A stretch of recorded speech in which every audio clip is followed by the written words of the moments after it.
এই ঈদে আমার বেশ কিছু নাটক রিলিজ পেয়েছে এবং প্রথম দিন থেকেই খুব ভালো ভালো রেসপন্স পাচ্ছিলাম আপনাদের। এই ঈদটা আমার খুব সুন্দর একটা ঈদ হতে পারতো আপনাদের ভালোবাসায়, আপনাদের সাপোর্টে, কিন্তু সেটা হয়নি। একটা অনাকাঙ্ক্ষিত বিষয়ে আপনারা যেমনটা কষ্ট পেয়েছেন ঠিক ঠিক তেমনি আমিও কিন্তু কষ্ট পাচ্ছি এবং কষ্টে আছি। আমি কিন্তু একদমই ভালো নেই। সো আপনারা এটা বুঝতেই পারছেন, কারণ আমাকে অনেকেই আমার শুভাকাঙ্ক্ষীরা মেসেজ পাঠিয়েছে এবং সাপোর্ট দেওয়ার চেষ্টা করছে। হয়তো আমার মানসিক অবস্থার কথা তারা বুঝতে পারছে। এই কারণে আমার মনে হয়েছে আপনাদের সাথে কিছু কথা বলা দরকার।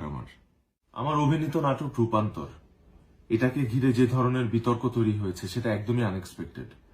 এই নাটকের মাধ্যমে আমরা কারো ধর্মীয় অনুভূতিকে আঘাত করা বা অন্য কোনো উদ্দেশ্য আমাদের নেই। আমি নিজেও একটা মুসলিম পরিবারের ছেলে, তো আমি জানি আমি কতটা ধর্মকে বিশ্বাস করি, আল্লাহকে কতটা শ্রদ্ধা করি। তো এই নাটকের মাধ্যমে আমরা কোনো কিছু নর্মালাইজ করা বা কোনো কিছু স্ট্যাবলিশ করা বা প্রমোট করা, এরকম কোনো উদ্দেশ্যই আমাদের ছিল না। জাস্ট একটা ক্যারেক্টার প্লে করার চেষ্টা করেছি এবং সেটার মাধ্যমে এতগুলো মানুষকে আমি কষ্ট দিয়েছি, সেটার জন্য আমি আন্তরিকভাবে দুঃখিত এবং আমি মনে প্রাণে আপনাদের সবার কাছে আমি দুঃখ প্রকাশ করছি।